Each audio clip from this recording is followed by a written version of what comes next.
Hello दोस्तों, मैं राहुल। स्वागत है आप सबका मैथ्स बाय राहुल एसो चैनल पे। अपने प्रीवियस ईयर क्वेश्चन की सीरीज में आज हमने लिया है 17 सितंबर शिफ्ट 1 का पेपर। और उम्मीद है ये सीरीज आप लोगों को पसंद आ रही है, और यदि पसंद आ रही है तो वीडियो को लाइक कीजिए, चैनल को सब्सक्राइब कीजिए और अपने दोस्तों के साथ भी शेयर कीजिए। तो आइए शुरू करते हैं। ये आज के शिफ्ट का पहला सवाल है। इस तरह के सवालों को आपने पहले भी बनाया होगा। इसमें हम लोग करते क्या है कि इसको a प्लस बी के होल स्क्वायर के फॉर्म में तोड़ देते हैं। जब इसको a प्लस बी के होल स्क्वायर के फॉर्म में तोड़ेंगे तो यहाँ से देखिए ये 2ab होगा ना। तो 2ab, जब इसको 2ab के फॉर्म में तोड़ेंगे ये हो जाएगा 2 इंटू 3 इंटू रूट थ्री, इसको लिखा जा सकता है। ठीक है, यानी कि ये a हो जाएगा और ये b हो जाएगा। ये हमें मिल गया 2ab। अब हमें क्या चाहिए, ए स्क्वायर प्लस बी स्क्वायर भी तो चाहिए, तभी तो ये a प्लस बी का होल स्क्वायर बनेगा। ठीक है, और तभी तो रूट से बाहर आ जाएगा A B, A plus B. समझ रहे हैं? तो यहाँ से यदि हमें 2ab मिल गया है तो ए स्क्वायर क्या हो जाएगा, इस 3 का स्क्वायर यानी कि 9, और बी स्क्वायर क्या हो जाएगा, रूट 3 का स्क्वायर यानी कि 3। देखिए ये जो हमें मिला ये क्या मिल गया, 12 प्लस 6 रूट 3 मिल गया ना। ठीक है, जो हमारे सवाल में है। यानी कि इसको हम लोग लिख सकते हैं ए प्लस बी का होल स्क्वायर, जहाँ ए हमारा क्या था 3 और बी क्या था रूट 3। तो ये बन क्या गया, रूट 3 प्लस 3 का होल स्क्वायर बन गया। ठीक है, इसी का स्क्वायर रूट का वैल्यू तो निकालना है हमें। इसका स्क्वायर रूट क्या हो जाएगा, ए प्लस बी का होल स्क्वायर है उस पर स्क्वायर रूट है, यानी कि बाहर आएगा 3 प्लस रूट 3 बाहर आ जाएगा, ऑप्शन नंबर बी। अगला सवाल देखते हैं। ये अगला सवाल है। इसमें 3 रेशियो दिया हुआ है, डब्ल्यू एक्स का, एक्स वाई का, वाई जेड का। और आपसे पूछ रहा है जो डब्ल्यू एक्स वाई जेड का रेशियो क्या होगा। तो या तो आप इसको सॉल्व कर सकते हैं, लेकिन जैसे ही आप ऑप्शन देखिएगा तो आपको समझ में आ जाएगा इसको सॉल्व करने की जरूरत नहीं है, क्योंकि जैसे ये वाई जेड का आप रेशियो देखिएगा, वाई जेड का रेशियो चारों ऑप्शन में अलग अलग है। 8:9 ये रेशियो, भले आप इसको मिक्स रेशियो क्यों ना कर दें, लेकिन वाई जेड का रेशियो जो होगा थ्रू आउट द क्वेश्चन ये 8:9 ही होना चाहिए। ठीक है, हो सकता है 16 और 18 हो जाए, हो सकता है 24 और 27 हो जाए, लेकिन जो अनुपात रहेगा वो 8 और 9 का ही रहेगा। ठीक है, तो आप यहाँ से देखिए बी नंबर की यदि हम बात करें तो 7:9 हो गया, ये तो हो नहीं सकता। यदि सी की बात करें तो 14:9 हो गया, ये भी नहीं हो सकता वाई जेड का रेशियो। डी की बात करें तो ये 7 से कट रहा है ना, तो इसको 7 से काट के देखिए, 7 छक्के 42 और 9 सत्ते 63, 6:9 हो गया, ये भी नहीं हो सकता। अब पहले ऑप्शन पे आते हैं। इसको जब 7 से काटिएगा 56 को, तो 7 से काटिएगा तो 8 मिल जाएगा, और 63 को 7 से काटिएगा तो 9 मिल जाएगा, यानी कि 8:9 वही रेशियो है जो वाई और जेड का ओरिजिनल रेशियो है, यानी कि यही आंसर होगा हमारा, बाकी तो होगा ही नहीं। आप इसको बहुत इजीली सॉल्व भी कर सकते थे, बताया है मैंने पहले शिफ्ट में, बहुत सारे शिफ्ट में पहले भी बताया। आते हैं अगले सवाल पे। ये अगला सवाल है। इसमें बोल रहा है कि √6 प्लस √6 प्लस √6 प्लस √6 ये कंटिन्यूड है, इसका वैल्यू क्या होगा। तो जब भी ऐसा सवाल दिया है रूट ए प्लस रूट ए प्लस रूट ए प्लस रूट, तो उस एक को हम दो ऐसे गुणज में तोड़ लेंगे। ठीक है, जिसके बीच का डिफरेंस एक हो। ठीक है, जैसे यहाँ पे 6 है, तो 6 को हम लोग क्या लिख सकते हैं, 3 × 2। मतलब हमने 6 को दो गुणज में तोड़ लिया, एक 3 है एक 2 है, और इनके बीच का डिफरेंस हमेशा क्या होना चाहिए, एक। देखिए 3 और 2 के बीच का डिफरेंस एक भी आ गया, और 3 × 2 6 भी हो गया। तो जब भी ऐसे हम तोड़ पाएंगे तो वो जो बड़ा वाला होगा गुणज वो आंसर हो जाता है, यानी कि यहाँ पे जो आंसर होगा वो 3 होगा। ठीक है, यदि हम इजीली तोड़ पाते हैं तो हमारा आंसर इजीली निकल जाएगा, लेकिन यदि जब हम नहीं तोड़ पाएंगे तो वहां हमें एक्स मान के बनाना होगा। ठीक है, और इसमें एक चीज और होता है कि यदि आपको दे दे √6 माइनस √6 माइनस √6, ये कंटिन्यूड, तो इसमें जो छोटा वाला होगा, इसको 6 को फिर से हमने गुणज में तोड़ लिया 3 × 2, तो जो छोटा वाला होगा वो इसका आंसर हो जाएगा, और जो बड़ा वाला होगा गुणज यानी कि 3, वो प्लस वाले का आंसर हो जाएगा। क्लियर? बस ये ध्यान में रखना है, इन दोनों के बीच का डिफरेंस एक होना चाहिए। ठीक है, अगले सवाल पे आते हैं। ये अगला सवाल है। इसमें बोल रहा है कि एक वेंडर है जो कि 7 शर्ट खरीदता है 6 शर्ट की प्राइस पे, मार्क्ड प्राइस पे, और यदि वो सारे शर्ट को 4% का डिस्काउंट देके बेचता है जो मार्क्ड प्राइस है उस पे, तो उसका प्रॉफिट परसेंटेज क्या होगा। कहने का मतलब ये है कि मान लेते हैं एक वेंडर है, 6 शर्ट खरीद रहा है, टोटल 7 शर्ट खरीद रहा है 6 शर्ट के मार्क्ड प्राइस पे। यदि एक शर्ट का मार्क्ड प्राइस हम लोग 10 मान लेते हैं थोड़ी देर के लिए, तो आप खुद बताइए उसने कितने शर्ट खरीदे, 7 शर्ट, यानी कि 70 रुपए की चीज खरीदी, और पैसे कितने पे किए, सिर्फ 6 शर्ट के बराबर, यानी कि सिर्फ 60 रुपये पे किया। मतलब उसने जो सामान खरीदा वो 70 रुपये का खरीदा, लेकिन उसको सीपी कितना पड़ा, कॉस्ट प्राइस सिर्फ 60 रुपये का पड़ा ना। ठीक है, और मार्क प्राइस कितना था उसका, जो भी उसने खरीदा। तो 7 शर्ट का मार्केट प्राइस 7 इंटू 10 यानी कि टोटल 70 रुपया मार्केट प्राइस था 7 शर्ट का। और 6 शर्ट उसने मतलब 6 शर्ट का पैसा दिया यानी कि उसकी सीपी कितनी हो गई 60 की। ठीक है। अब देखिए उसको 4% के छूट दे के बेचता है। तो यहाँ से जब आप देखिएगा मार्केट प्राइस उसका कितना है 70 और सीपी कितना है 60। तो जब भी छूट देगा और लिख रहा है कि अंकित मूल्य पे छूट दे रहा है यानी कि ये 70 पे 4% का छूट दे रहा है। तो जब आप 70 पे 4% का छूट दीजिएगा यानी कि 70 का 4% 2.8 हो जाएगा। तो 2.8 का जब आपने इसको छूट दिया तो बेचा कितने में 67.2 में बेचा। ठीक है। और आपका सीपी कितना था 60 का। कितने का आपने प्रॉफिट कमाया 7.2 रुपीज का। परसेंटेज में यदि निकालेंगे तो 7.2 60 का कितना परसेंट है यहाँ से निकाल लेंगे। वैसे इजीली पता चलना चाहिए कि 12 छक्के 72 यानी कि 12% होगा। ठीक है। ये छोटा छोटा परसेंटेज तो आप वर्बली ही कैलकुलेट कर सकते हैं। ठीक है। यदि नहीं कर सकते तो इसको परसेंटेज में कैलकुलेट करने के लिए 100 से गुना कर दीजिए, जो आंसर आएगा वो 12 ही होगा 12%। ठीक है। आते हैं अगले सवाल पे। अगला सवाल है कि पाइप ए जो है एक टैंक को 16 मिनट में भर सकता है जबकि पाइप बी उस टैंक को 24 मिनट में भर सकता है। दोनों पाइप एक साथ खोले जाते हैं लेकिन 4 मिनट के बाद पाइप ए की दर जो है वो दोगुनी हो जाती है और पाइप बी की दर अपने ओरिजिनल एफिशिएंसी की आधी हो जाती है। तो टैंक को पूरी तरह भरने में कितना मिनट और लगेगा। ठीक है। और लगेगा मतलब पहले जो लगा उसको छोड़ के बाद का समय निकालना है। ठीक है। तो देख लेते हैं ए है बी है। ए 16 मिनट में भर सकता है बी 24 मिनट में भर सकता है। जो कंबाइंड वर्क है वो 48 मान लेते हैं दोनों का एलसीएम है। तो यहाँ से हम बोल सकते हैं जो ए की कैपेसिटी वो कितनी हो जाएगी 3 और जो बी की कैपेसिटी वो 2 हो जाएगी। अब देखिए दोनों 4 मिनट तक काम करते हैं यानी कि दोनों की कंबाइंड कैपेसिटी 3 प्लस 2 यानी कि 5 की कैपेसिटी से 4 मिनट तक काम करेगा। तो कितना काम कर लेगा 20 काम कर लेगा। टोटल काम 48 है 20 काम कर लिया तो काम बचा कितना 28। अब बोल रहा है कि ए का जो रेट है वो दोगुना हो जाता है मतलब 3 से कितना हो जाता है 6 और बी का जो रेट है वो हाफ हो जाता है यानी कि 2 से कितना हो जाता है 1। यानी कि अब इनका जो कंबाइंड इफिशियंसी है 6 प्लस 1 7 है और काम बचा है 28। तो 28 काम 7 की एफिशिएंसी से करेगा तो और कितना टाइम लगेगा 28/7 यानी कि 4 मिनट लगेगा। Option number A. ठीक है। अगले सवाल पे आते हैं। ये अगला सवाल है ए प्लस बी दिया हुआ है ए इंटू बी दिया हुआ है और एक इक्वेशन दिया हुआ उसका वैल्यू पूछ रहा है आपसे। ठीक है। आप इसमें पहले देख लीजिए यदि आपको लग रहा है कि कुछ डायरेक्ट है जैसे ए प्लस बी यहाँ पे तो आप पुट कर दीजिएगा यहाँ पे ए बी पुट कर दीजिएगा लेकिन ए क्यू प्लस बी क्यू कहाँ से लाइएगा। तो आपको ए क्यू प्लस बी क्यू पहले निकालना होगा। देखिए यदि आपके दिमाग पे ये स्ट्राइक कर गया सीधा सीधा कि ए प्लस बी यदि 2+3 हो सकता है तो यहाँ पे 2 × 3 जब रखिएगा तो 6 आ जाएगा यानी कि आपको ये पता चल गया कि ए का वैल्यू 2 है और बी का वैल्यू 3 है। ठीक है। जैसे ही आपको पता चलेगा आप इसमें पुट कर दीजिए ए के जगह पे 2 और बी के जगह पे 3 क्योंकि 2 × 3 ही तो 6 है और 2+3 ही तो 5 है। यदि आपको दिख गया ये चीज़ तो आप सीधा सीधा वैल्यू पुट कर सकते हैं लेकिन यदि आपको नहीं दिखा तो आपको बनाना होगा इसको। ठीक है। बनाना भी बहुत ईजी है। आपको पता है आपको बस A Q plus B Q की वैल्यू चाहिए क्योंकि आपको A B A plus B की वैल्यू पता है। तो आपको जब A Q plus B Q की वैल्यू चाहिए तो आप लिख सकते हैं ए प्लस बी का जो होल क्यू होता है वो क्या होता है A Q plus B cube A plus B का होल क्यू होता है A Q plus B cube plus 3ab A plus B यही तो होता है। ये आपको पता है। तो यहाँ से आप ए क्यू प्लस बी क्यू तो इजिली निकाल सकते हैं ना इसकी वैल्यू। ए प्लस बी आपको पता है 5 तो 5 का क्यू 125 बराबर A Q plus B cube plus 3ab आपको पता है 6 दिया हुआ है और ए प्लस बी भी आपको 5 दिया हुआ है यानी कि यहाँ से 90 आ गया। सीधा सीधा ए क्यू प्लस बी क्यू जो आया वो 125 माइनस 90 यानी कि 35 आ गया। ठीक है।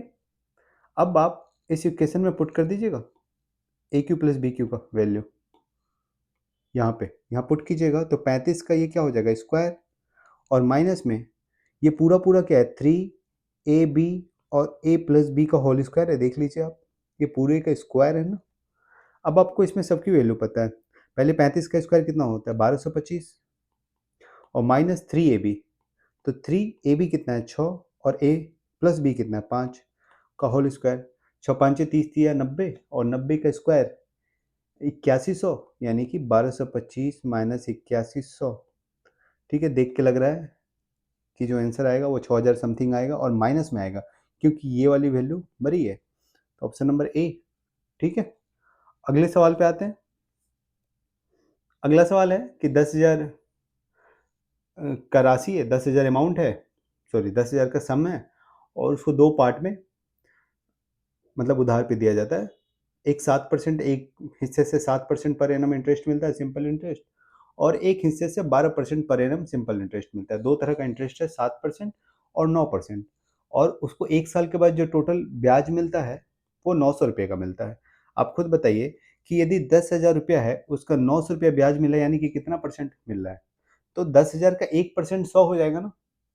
1% 10,000 का 100, तो 900 कितना परसेंट होगा? 9% होगा। यानी कि इतना पता चल गया कि ब्याज आपको जो 1 साल में मिल रहा है वो 9% मिल रहा है। लेकिन 2 हिस्सा था, एक 7% वाला और एक 12% वाला। लेकिन जो कंबाइंड हमें इंटरेस्ट मिला वो 9% मिला। तो यहाँ से आप निकाल लेंगे कितना कितना हिस्सा था। तो 12 माइनस 9 3, और 9 माइनस 7 2, यानी कि 3:2 का रेशियो था। आपसे पूछ रहा है कि 12% वाला हिस्सा कितना था। तो 12% वाला हिस्सा कितना था? 2 था ना। कितने में? 3 प्लस 2 5 में, यानी कि 2 हिस्सा था आउट ऑफ 5। टोटल अमाउंट भी दिया हुआ है 10,000, तो आप निकाल लेंगे 12% वाला हिस्सा कितना था। यहाँ से 2,000 और गुना 2, 4,000 आंसर आ जाएगा। यानी कि 12% पे कितना हिस्सा, कितना भाग दिया था उधार में? दिया था 4,000 रुपये। 14,000 लिख दिया मैंने, इसको मिटा दीजिए आप। ठीक है, answer number, option number B. ठीक है, अगले सवाल पे आते हैं। अगला सवाल है कि 900 रुपया है और सिंपल इंटरेस्ट पे उधार दिया जाता है, लेंट किया जाता है। रेट ऑफ इंटरेस्ट नहीं दिया हुआ है, और बोल रहा है कि 9 महीने के बाद 600 रुपया और लेंट किया जाता है। ठीक है, और इस बार जो रेट ऑफ इंटरेस्ट है वो पुराने रेट ऑफ इंटरेस्ट से 1.5 टाइम्स है। मतलब यदि पहले आर था रेट ऑफ इंटरेस्ट, तो ये जो 600 रुपया हम वापस से उधार पे दिए हैं उसका रेट ऑफ इंटरेस्ट है 1.5 आर। ठीक है, बोला है कि 1 साल के बाद जो उसको टोटल ब्याज मिला वो 72 रुपये का मिला। तो ओरिजिनल रेट ऑफ इंटरेस्ट कितना था ये आपको पता लगाना है। तो देखिए सवाल क्या है कि 900 रुपया है, उसको आर परसेंट पे देता है पूरे 1 साल के लिए। ठीक है, 12 मंथ्स लिख लेते हैं। और फिर क्या करता है, 600 रुपया और देता है। इस बार जो देता है 1.5 आर पे देता है। ठीक है, 1.5 गुना कर देता है। और कितने महीने के लिए देता है? 9 महीने के बाद लगाता है, यानी कि सिर्फ 3 महीने के लिए दे रहा है ना ये। ठीक है, तो आप यहाँ से यदि रेट ऑफ इंटरेस्ट बराबर करना चाहें, क्योंकि हमें जो इंटरेस्ट मिलेगा ना वो इन तीनों का मल्टीप्लीकेशन होगा। ठीक है, 12 महीने का इंटरेस्ट जो होगा 900 इंटू आर परसेंट, यही तो होगा। और इसमें क्या होगा, 600 का 1.5 आर। तो यहाँ से जब आप देखिएगा तो आप इसको आपस में एडजस्ट कर सकते हैं, उससे फर्क नहीं आएगा फाइनल रेट ऑफ इंटरेस्ट पे। या तो आप ये कहिए कि 600 का 1.5 आर, या तो आप इसको ये भी कह सकते हैं कि 900 का आर। दोनों सेम बात है, क्योंकि यहाँ से 1.5 हटा के हमने यहाँ डाल दिया है। ठीक है, क्योंकि हमें जब रेट ऑफ इंटरेस्ट मतलब इंटरेस्ट निकालना है तो इन दोनों को गुना ही तो करना होगा ना। तो इस 1.5 को या यहाँ रखिए या इसके साथ गुना कर दीजिए, एक ही बात है ना। तो बस हमने क्या किया, सवाल को आसान बनाने के लिए इस 1.5 को उठा के इसमें रख दिया। ठीक है, हमें रेट इंटरेस्ट ही तो चाहिए ना। जो इंटरेस्ट पहले मिल रहा था वो इंटरेस्ट हमें अभी भी मिलना चाहिए। तो इसके लिए हम आर को एज इट इज छोड़ देंगे और 1.5 को इधर उठा के रख देंगे। तो हमें जो हो जाएगा, इसको काट के हम लिख सकते हैं सीधा सीधा कि 900 आर परसेंट पे 3 महीने के लिए। अब कोई दिक्कत है आप लोगों को? ठीक है, इस वाले लाइन में और इस वाले लाइन में जो ब्याज मिलेगा वो सेम होगा। 600 का 1.5 आर या 900 का आर परसेंट, दोनों सेम ही बात है। अब देखिए ये पूरा सवाल क्या बन गया। पूरा सवाल ये बन गया कि 900 रुपये को आर परसेंट के रेट से 12 3 15 महीने के लिए दिया जाता है। बिल्कुल सिंपल बन गया। तो आपको रेट ऑफ इंटरेस्ट निकालना है, यानी कि आर निकालना है। ठीक है, अब आप इसको बहुत इजीली सॉल्व कर सकते हैं। 15 मंथ्स का मतलब क्या है? 15 मंथ का मतलब है 1 साल और 3 महीने, और 3 महीने 1/4 मंथ होते हैं। यानी कि ये टोटल टोटल आप कह सकते हैं 1 साल और 1/4 साल। इतना ही तो हुआ 15 महीने। 1 साल मतलब 12 महीने और 1/4 साल मतलब 3 महीने, यानी कि 12 3 15 महीने। यानी कि इसको जब ईयर में हमने कन्वर्ट किया तो ये आ गया 5/4 ईयर के लिए। रेट ऑफ इंटरेस्ट आर है, यही हमें निकालना है। ठीक है, तो आप यहाँ से सीधा कैलकुलेट कर लीजिए कि 900 रुपया, ठीक है, आर परसेंट के रेट पे कितने टाइम के लिए? 5/4 ईयर के लिए जो हमें इंटरेस्ट मिल रहा है वो 72 रुपये का मिल रहा है। यही तो हमें आर की भी तो वैल्यू निकालनी है। तो ये 2 जीरो कैंसिल आउट और कुछ कटेगा, 9 से ये कट जाएगा 8 बार में, 9 × 8 = 72। तो यहाँ से आ गया आर बराबर 32/5 यानी कि 6.4%। ठीक है, सॉरी 6.4% ये वाला होगा ऑप्शन नंबर ए। देखिए ये जो इतना लिखा मैंने ये सिर्फ आपको समझाने के लिए लिखा। आप यदि इसको थोड़ा सा दिमाग लगाते तो आप सीधा सीधा सवाल से ये चीज लिख सकते थे कि रेट ऑफ इंटरेस्ट हमारा आर ही रखते हैं और 600 को 900 कर देते हैं, यानी कि टोटल जो पीरियड हो जाएगा वो 12+3 15 महीने का हो जाएगा। ठीक है, 12+3। तो आपको ये लिखने की जरूरत ही नहीं पड़ती, आप सीधा सीधा इस इक्वेशन को लिख सकते थे। ठीक है, आते हैं अगले सवाल पे। ये अगला सवाल है, इसमें बोल रहा है कि एक फ्लैग पोल है, मतलब एक झंडा है जिसका जो छाया जमीन पर पड़ रहा है वो 10 मीटर का पड़ रहा है और जो झंडा है उसका ऊंचाई दिया हुआ है 10√3 मीटर। ठीक है, तो पूछ रहा है एंगल ऑफ एलिवेशन क्या है।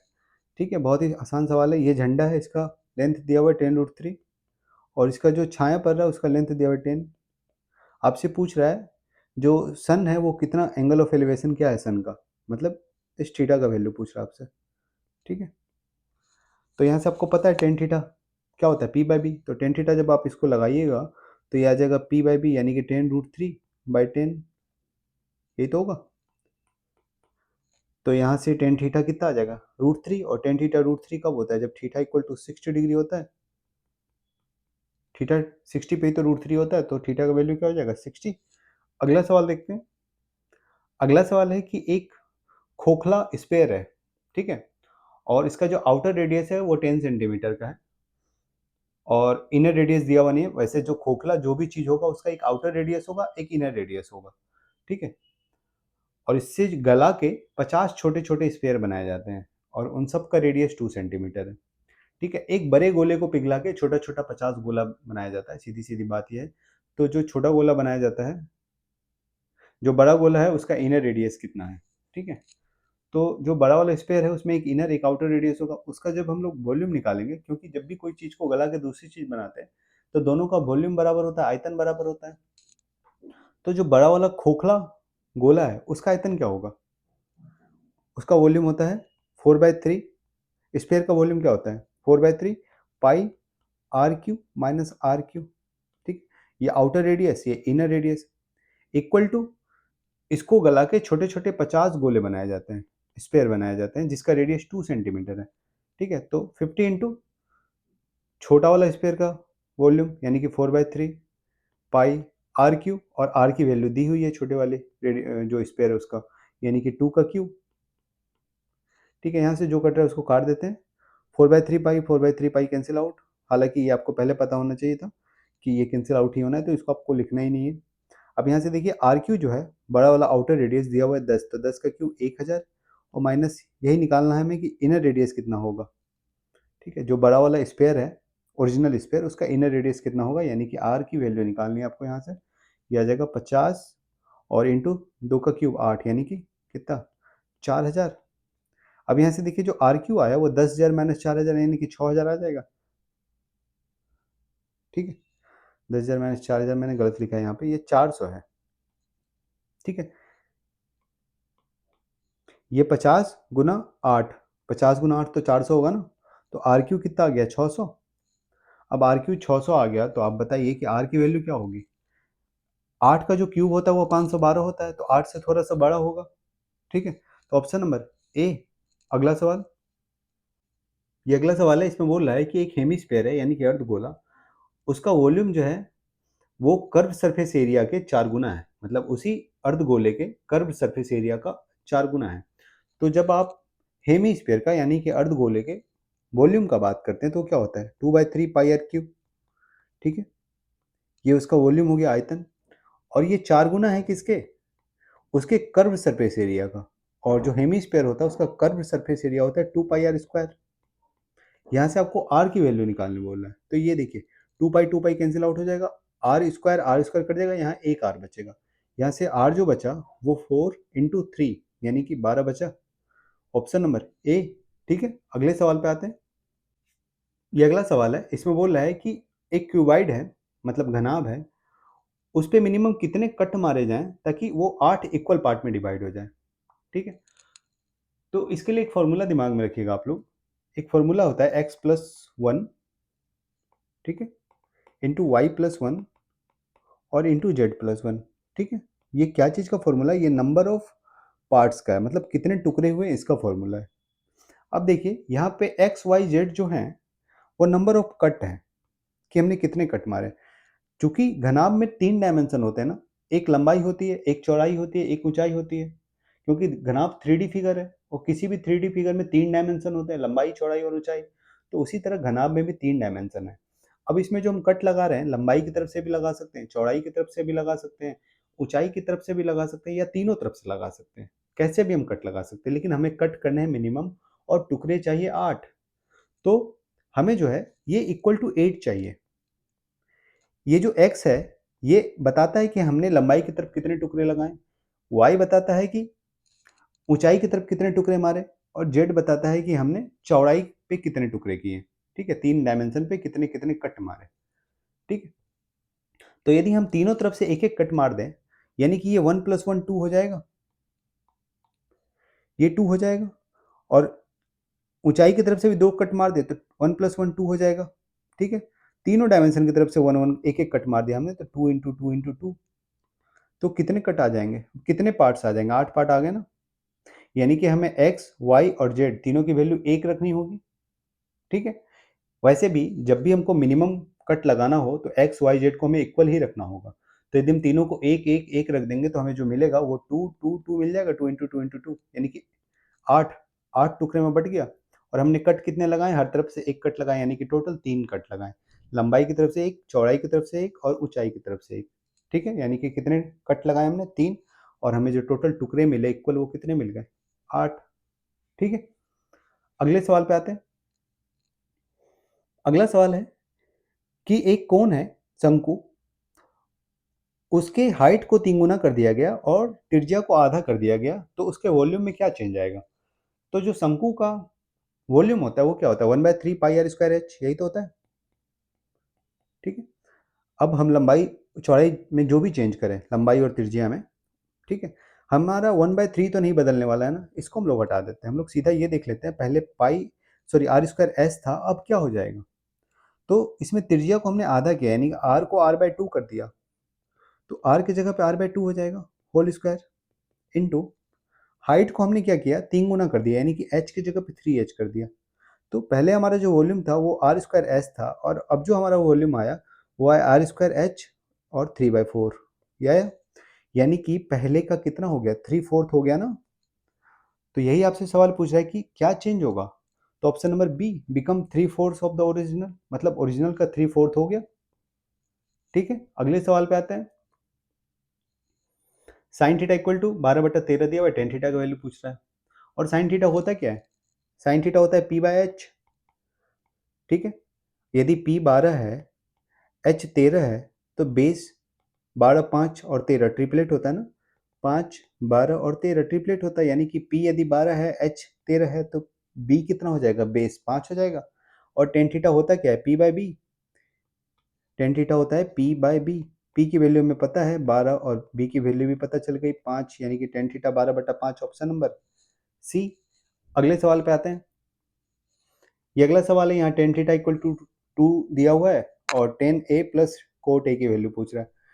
ठीक है, तो टेन ए को टेन ए रहने देंगे, और कोट ए क्या होता है? 1/10 ए होता है।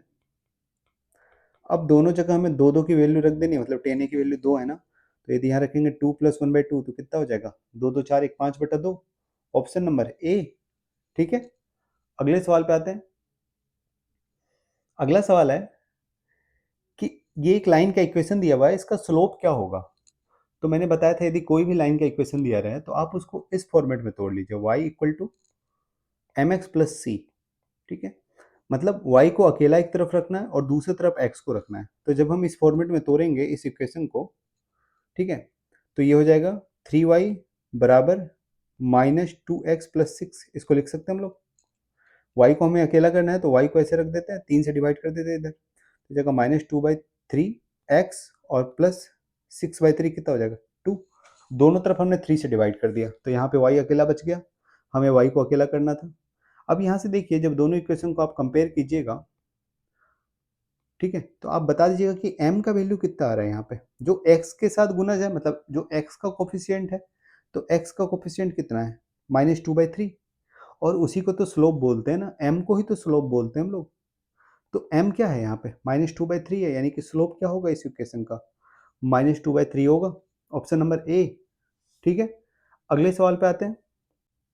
ये अगला सवाल है, इसमें बोल रहा है कि किसी सर्कल का जो सेक्टर है वो 60 डिग्री का एंगल बना रहा है, त्रिज्याखंड 60 डिग्री का एंगल बना रहा है और रेडियस 8 सेंटीमीटर दिया हुआ है, और ये बोल रहा है कि उसी सर्कल में एक दूसरा मतलब सेक्टर है जो कि π/3 रेडियन का एंगल बना रहा है। आप बताइए कि ये 60 है, एक सेक्टर 60 का एंगल बना रहा है, एक त्रिज्याखंड, और दूसरा त्रिज्याखंड π/3, तो π/3 भी तो 60 है ना, दोनों 60 है, तो दोनों तो सेम एरिया कवर करेगा ना। आपसे यही पूछ रहा है कि दोनों का जो एरिया होगा उसका रेशियो क्या होगा, तो π/3 ही तो 60 होता है, तो दोनों जब एंगल सेम बना रहा है तो दोनों का एरिया भी तो सेम होगा, तो इनके एरिया का रेशियो क्या हो जाएगा, 1:1। सेम सवाल 2-3 शिफ्ट में पूछ चुका है। ठीक है, आते हैं अगले सवाल पे। इसमें बोल रहा है कि एक ट्रायंगल में क्या नहीं हो सकते हैं, दो समकोण। देखिए सबसे पहली बात आप ये जानिए कि एक ट्रायंगल में क्या होते हैं, टोटल कोण 180 डिग्री होते हैं, मतलब ट्रायंगल में 3 एंगल होते हैं, ठीक है, ए बी सी, और तीनों एंगल का जो सम होता है ट्रायंगल में वो 180 डिग्री होता है, ये आप लोगों को पता होगा, यानी कि 180 से तो ज़्यादा हो ही नहीं सकता। ठीक है, और हमें 3 एंगल बना रहे हैं। पहला सवाल बोल रहा है कि 2 राइट एंगल हो जाए, यानी कि 2 कोण 90 हो जाए, तो यदि 2 कोण 90 हो जाएगा तो तीसरा कोण के लिए तो जगह ही नहीं बचेगा ना, तीसरा कोण को क्या रखेंगे, दोनों मिलके ही 90 हो गए, तो ये हो ही नहीं सकता। ठीक है, दोनों 90 हो नहीं सकते, तीसरे कोण के लिए भी तो कुछ वैल्यू बचे रहने देना है। अब बी पे आते हैं, बी में बोल रहा है एक 90 हो, मतलब एक राइट एंगल हो, और दूसरा ऑब्ट्यूज एंगल हो, मतलब अधिक कोण हो, 90 से ज़्यादा, उसी को तो अधिक कोण बोलते हैं। तो एक कोण 90 है, एक कोण 90 से ज़्यादा हो, ये भी नहीं हो सकता क्योंकि टोटल एंगल ही ट्रायंगल का 180 डिग्री होता है, तो 90 प्लस 90 से ज़्यादा यानी कि 180 से ज़्यादा हो जाएगा ना, तो बी भी नहीं हो सकता। ठीक है, सी देखते हैं, इसमें बोल रहा है कि एक राइट एंगल हो और दूसरा नहीं, दूसरा नहीं, इसमें दो और लगाया हुआ है इसने, या, ठीक है, या की बात कर रहा है, या तो एक राइट एंगल हो जाए, मतलब या तो एक कोण 90 हो, ठीक है, या एक 90 से ज़्यादा हो, दोनों की बात नहीं कर रहा है, या की बात कर रहा है। तो हो सकता है किसी भी ट्रायंगल में एक कोण 90 से ज़्यादा हो सकता है, बाकी दोनों कोण छोटे हो जाएंगे, कोई दिक्कत नहीं है, यानी कि ये पॉसिबल है। लास्ट देखते हैं, इसमें बोला है कि 3 कोण हो और तीनों 60 से ज़्यादा हो। यदि हमें एंगल ही 180 होना है और 3 कोणों से हमें 180 से ज़्यादा कैसे मिल सकता है? ठीक है, तो तीनों कोण 60 से ज़्यादा हो ही नहीं सकते ना, तो डी भी आउट हो गया, यानी कि इसका जो आंसर होगा सी। अगला सवाल देखते हैं। ये अगला सवाल है, इसमें बोला है कि एक लाइन एल है जो कि परपेंडिकुलर बाइसेक्टर है एक लाइन सेगमेंट का। ठीक है, जो लाइन सेगमेंट है उसका पॉइंट है ए और बी। ठीक है, पूछ रहा है कि जो लाइन एल जो परपेंडिकुलर बाइसेक्ट कर रही है दूसरे लाइन को, उसका वाई इंटरसेप्ट क्या है। देखिए सवाल पहले आप समझिए, सबसे पहला सवाल यह है कि हमारे पास एक लाइन है A B, line segment A B है, ठीक है, और दोनों का कोऑर्डिनेट दिया हुआ है कि मतलब ये एक्स और वाई के किस पॉइंट से पास कर रही है, तो ए जो है ये 2 और 5 है, ठीक है, और बी का जो कोऑर्डिनेट है वो 8 और -1 है, ठीक है, और एक जो दूसरी लाइन है एल, वो इसको परपेंडिकुलरली बाइसेक्ट कर रही है, मतलब एक तो इस पे 90 डिग्री भी है ए बी लाइन पे, और इसको बराबर भागों में बांट भी रही है। ठीक है, देखिए जब भी किसी लाइन का हमें बीच का पॉइंट निकालना हो, मान लेते हैं हमारे पास एक लाइन है x1 y1, ठीक है, इसका दूसरा पॉइंट है x2 y2, और इस लाइन के ठीक बीचों बीच का यदि हमें पॉइंट निकालना है तो ये होता है x1 प्लस x2 बट्टा 2, ठीक है, और y1 प्लस y2 बट्टा 2, ठीक, ये होता है।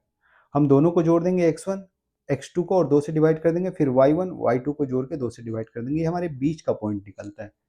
ठीक है, तो उसी तरह से हम यहाँ पे यदि बीच का पॉइंट निकालें तो यहाँ पे बीच का पॉइंट क्या मिलेगा हमें, 2 प्लस 8 यानी कि 10, 10 बटा 2 यानी कि यहाँ जाएगा 5, एक्स का कोऑर्डिनेट।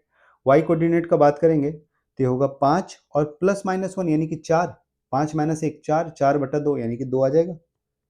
ठीक है, इस फॉर्मूले को अब हम मिटाते हैं, यानी कि आपको यहाँ पता चल गया कि जो मिड पॉइंट होगा ये 5 और 2 होगा।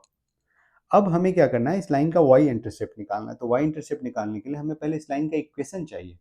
तो लाइन का इक्वेशन सिर्फ एक पॉइंट से तो निकलेगा नहीं, ठीक है। तो लाइन का इक्वेशन निकालने के लिए हमें एक स्लोप भी चाहिए, और स्लोप हमें मिलेगा कहाँ से? इस लाइन के इक्वेशन से निकाल सकते हैं हम लोग। यदि इसका स्लोप निकाल लेंगे हम लोग और दो लाइन परपेंडिकुलर हो, मान लेते हैं लाइन ए बी का जो स्लोप है वो m1 है, तो लाइन m2 का जो स्लोप होता है वो होता है -1/m1, क्योंकि दोनों का मल्टीप्लीकेशन क्या होता है? -1 होना चाहिए। मतलब दो लाइन यदि परपेंडिकुलर है, मैंने बताया था पहले भी कि दो लाइन यदि परपेंडिकुलर है तो दोनों का मल्टीप्लीकेशन, दोनों के स्लोप का मल्टीप्लीकेशन -1 होना चाहिए। मतलब दोनों के स्लोप को जब हम गुना करेंगे तो -1 आना चाहिए। तो इन दोनों को जब गुना करेंगे तो देखिए -1 आ गया ना, ठीक है। तो हमें पहले m1 की वैल्यू निकालनी है, तो हम m1 की जब वैल्यू निकाल लेंगे तो हम m2 भी बहुत इजीली निकाल सकते हैं। m2 मतलब इस लाइन का स्लोप, ठीक है, जो बराबर है -1/m2 के, m1 के।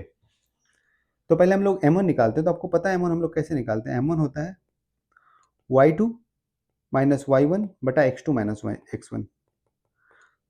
इस लाइन में आप y2 देखिएगा तो क्या है? -1 है, और y1 देखिएगा तो 5 है, तो -1 -5 बटा x2 देखिएगा तो 8 है, और x1 देखिएगा तो 2 है, यानी कि 8 - 2। यहाँ से जो आपको मिला वो मिला -6/6, यानी कि -1, ठीक है। आप खुद बताइए, यदि m1 -1 मिल गया तो m2 कितना होगा? m2 तो यही है ना, -1/m1, यानी कि -1/-1, यानी कि m2 का जो वैल्यू होगा वो होगा 1, ठीक है। अब आप सीधा सीधा जो दूसरा लाइन है, लाइन L, ये वाला लाइन, इसका आप इक्वेशन लिख सकते हैं। लाइन का इक्वेशन क्या होता है? y + mx + c, यही तो होता है ना, mx + c। अब आपको इसमें m पता चल चुका है, तो m जैसे ही आपको पता चला, यानी कि m क्या है? m2 है ना, इसी का स्लोप है ना, m2 का वैल्यू क्या है? 1।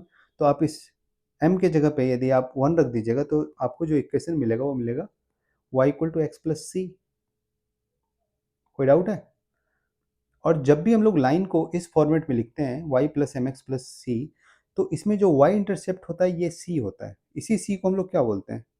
y intercept. ये याद रखिएगा आप लोग, ये क्या होता है? y इंटरसेप्ट, ठीक है। क्योंकि आप खुद देखिए इस इक्वेशन में यदि x की वैल्यू 0 रखिएगा तो आपको y बराबर c ही मिलेगा, ठीक है। तो y इंटरसेप्ट होता क्या है कि x की वैल्यू 0 रखने पे y का क्या वैल्यू आ रहा है, वही y इंटरसेप्ट होता है ना। तो इस इक्वेशन पे जब आप x की वैल्यू 0 रखिएगा तो y = c मिलेगा। तो यानी कि हमें जो आंसर चाहिए वो c की वैल्यू निकालनी है ना।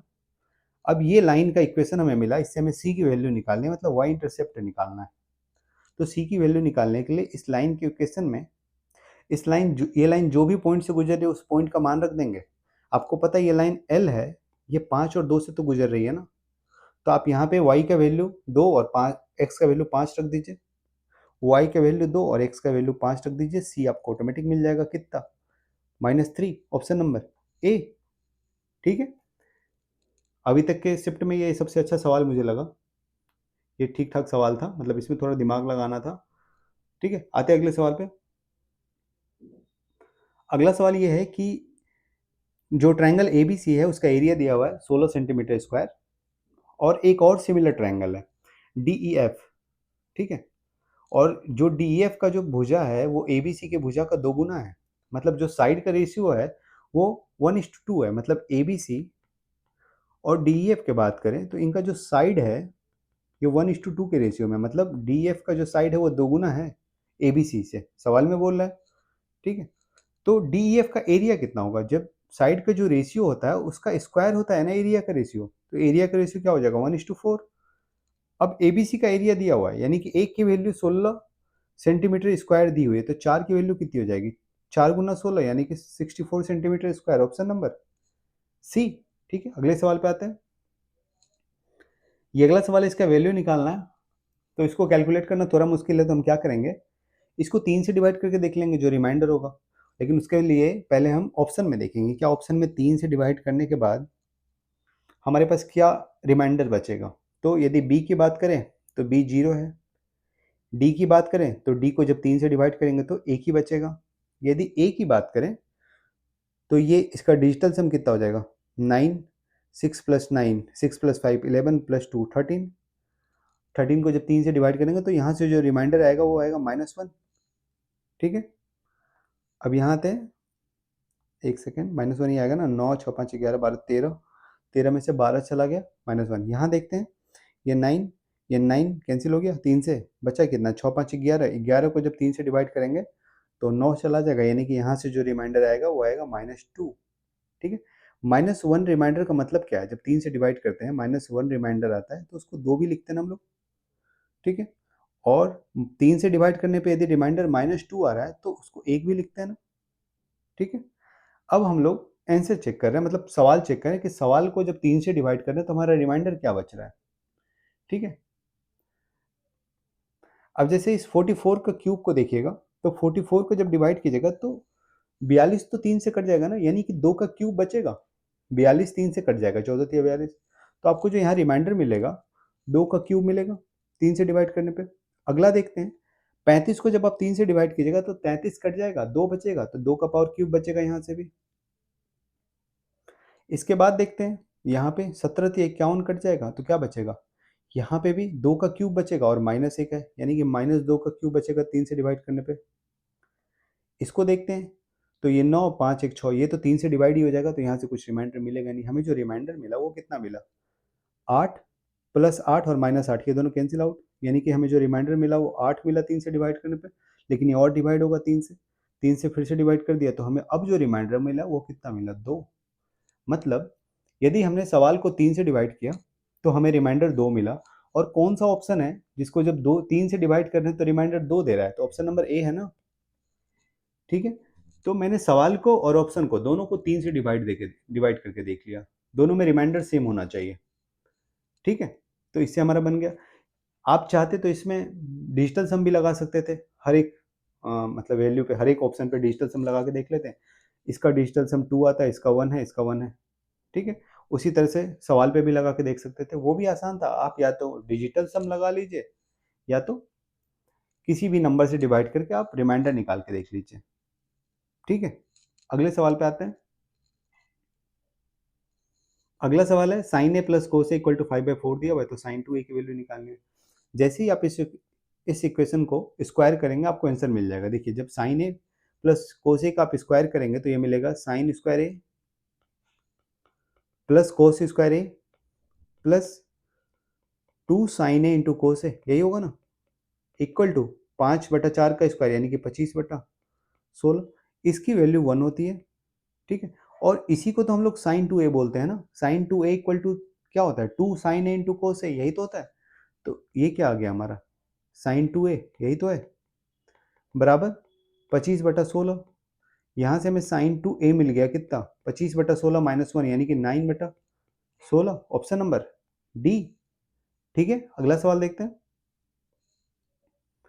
अगला सवाल है कि एक सर्कल के बाहर पॉइंट P से दो टेंजेंट खींचा गया, दो स्पर्श रेखाएं खींची गई PA और PB। यदि PA का लेंथ 12 है तो PB का लेंथ कितना होगा। किसी भी एक पॉइंट से आप जो भी टेंजेंट खींचते हैं, जो भी स्पर्श रेखा खींचते हैं, दोनों की लेंथ बराबर होती है, यानी कि एक यदि 12 है तो दूसरा भी 12 ही होगा। ठीक है, ऑप्शन नंबर सी। अगला सवाल देखते हैं। अगला सवाल है कि एक सर्कल है और किसी वो राइट एंगल के भीतर एक सर्कल बनाया गया है। एक राइट एंगल ट्रायंगल है, इसके अंदर एक सर्कल बनाया गया है। ठीक है, और पूछ रहा है इस सर्कल का रेडियस क्या होगा, मतलब इन रेडियस की बात कर रहा है। ठीक है, यदि किसी ट्रायंगल के अंदर हम कोई सर्कल बनाते हैं जो कि उस ट्रायंगल के तीनों लेंथ, सॉरी तीनों साइड को टच करती हो, कोई भी सर्कल, तो उसको हम लोग बोलते हैं इन सर्कल। तो जो इन सर्कल होता है उस पे जो रेडियस बनता है उसको इन रेडियस बोलते हैं। ठीक है, और इसका जो मिड पॉइंट होता है, मतलब जो सेंटर होता है सर्कल का, उसको इन सेंटर बोलते हैं। ये पता होगा आप लोगों को, अंत केंद्र, अंत त्रिज्या, अंत वृत्त। ठीक है, हिंदी में। तो यदि हम बात करें इन सेंटर की, सॉरी इन रेडियस की, मतलब अंत त्रिज्या की, तो राइट एंगल ट्रायंगल के लिए जो रेडियस होता है इन रेडियस, वो होता है ए प्लस बी प्लस -c/2। ठीक है, मतलब यहाँ पे ए क्या है, तो परपेंडिकुलर या बेस में से कुछ है, और बी भी परपेंडिकुलर या बेस में से कुछ है, लेकिन सी जो है वो हाइपोटेनस है। ठीक है, सी हाइपोटेनस है। ठीक है, उस ट्रायंगल का कर्ण। अब यहाँ से आपको सबकी वैल्यू पता है। ए और बी का वैल्यू दिया हुआ है 6 और 8। ठीक है, 6 और 8। ठीक है, और एच क्या हो जाएगा ऑटोमेटिक, 6 8 और 10 ट्रिपलेट होता है तो सी की वैल्यू 10 हो जाएगी। आप इस इक्वेशन पे रखिएगा R equal to A plus B plus minus C, तो यहाँ से आ जाएगा 6 प्लस 8 और माइनस 10/2। ठीक है, ये आ गया 814 माइनस 10/2 यानी कि 2 आ जाएगा रेडियस। ठीक है, और ये जो फॉर्मूला होता है ये सिर्फ राइट एंगल ट्रायंगल के लिए होता है। ठीक है, बाकी जो जनरल फॉर्मूला होता है वो होता है del by S. In radius का जो जनरल फॉर्मूला होता है वो होता है डेल बाय एस। डेल क्या है, ट्रायंगल का एरिया, और एस क्या है, सेमी पेरीमीटर। ठीक है, ए प्लस बी प्लस सी बटा 2। ठीक है, ये जनरल फॉर्मूला है रेडियस का।